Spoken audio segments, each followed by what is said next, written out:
നന്മക്ക് വേണ്ടി ഉപയോഗപ്പെടുത്തണം. ആ നന്മകളിൽ മഗ്രിബ് ഇശാഇന്റെ ഇടയിലുള്ള ഏറ്റവും വലിയ നന്മയാണ് ഖുർആനോത്ത്.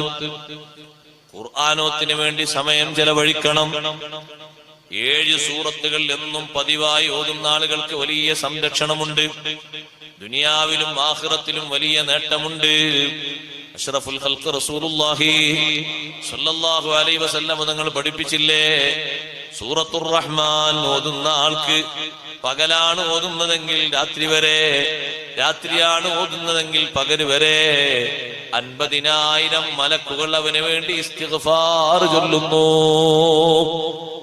സൂറത്തുർ റഹ്മാൻ ഓതാൻ കുറഞ്ഞ നേരമാണ് നമ്മൾ ഉപയോഗപ്പെടുത്തേണ്ടത്. നാളെ പോയി കിടക്കുന്ന ഖബറിലേക്കുള്ള വരവാണ് സൂറത്തുൽ മുൽക്കും സൂറത്തു സജ്ദയും.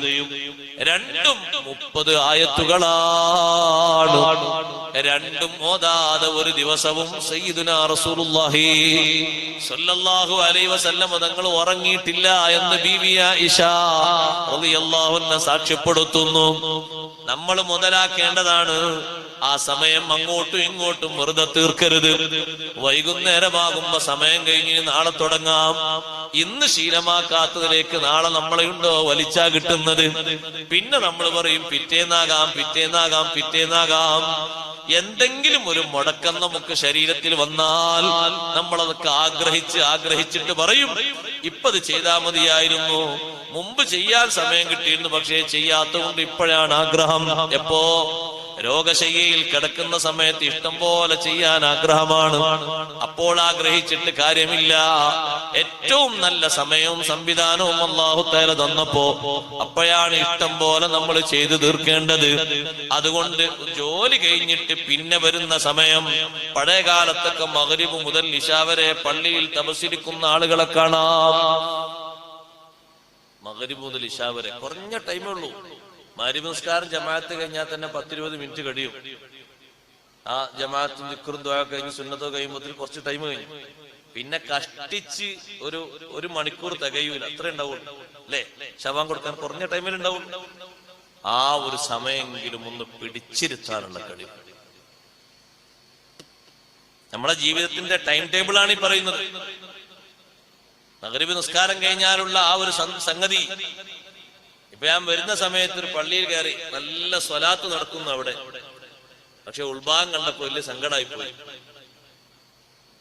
ഇപ്പുറത്ത് 4-5 പീടികയിൽ ഇരിക്കുന്ന ആൾക്കാർ പോലും, അത്ര ആള് പോലും പള്ളിക്കകത്തില്ലല്ലോ എന്നുള്ള സങ്കടം. പീടികത്തിണ്ണയിൽ ഒരുപാട് ആൾക്കാരുണ്ട്. ഒക്കെ മുത്തുമൂമിനീങ്ങൾ തന്നെയാണ്. തലമറിച്ച് നല്ല റാഹത്തിൽ വർക്കത്തിലായിരിക്കുന്നത്.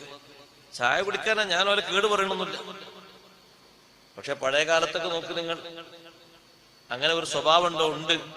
മഗ്രിബിന് പള്ളിയിലേക്ക് വന്ന് ഇശാവും കഴിഞ്ഞിട്ട് പള്ളിയിൽ നിന്ന് പോകുന്ന ഒരു സ്വഭാവം ലോകത്തെ ഏറ്റവും വലിയ ഔലിയാക്കളായ സ്വഹാബത്തിന്റെ കാലത്തുണ്ട്. മഗ്രിബിന് നിസ്കാരക്കുപ്പായം ഇട്ടവിടെ ഇരുന്ന് ദിക്റും ഖുർആനിലോത്തും മുഴുകിയിട്ട് ഇശാ നിസ്കാരവും സുന്നത്തും കഴിഞ്ഞിട്ട് അവിടുന്ന് അങ്ങോട്ട് പോരുന്നൊരു സ്വഭാവം ഉമ്മമാർക്കും ഉമ്മാമ്മമാർക്കുണ്ട്. ഏത് കാലത്തെന്നറിയോ? സൗകര്യങ്ങളും സംവിധാനങ്ങളൊക്കെ വളരെ പരിമിതമായ കാലത്ത്. ഇന്ന് ഇഷ്ടംപോലെ ഉപകരണ സൗകര്യങ്ങളാണ്.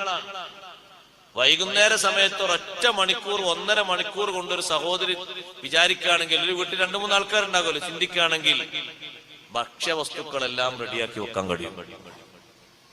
ഒരു 1.5 മണിക്കൂർ എടുത്താൽ, അസർസ്കാരം കഴിഞ്ഞാലുണ്ടല്ലോ 2 മണിക്കൂറും ചില്ലറും സമയമുണ്ടല്ലോ, ഒരു 1.5 മണിക്കൂർ കൃത്യമായിട്ട് കഴിയും. അപ്പൊ പിന്നെ മഗ്രിബ് നിസ്കാരം കഴിഞ്ഞാൽ കുട്ടികളുടെ ഓത്ത് ശ്രദ്ധിക്കാനും ഇബാദത്തുകൾ നിർവഹിക്കാനും ദിക്റുകൾ ചൊല്ലാനും സ്വലാത്തുകൾ ചൊല്ലാനും ഒക്കെ സമയം കിട്ടും.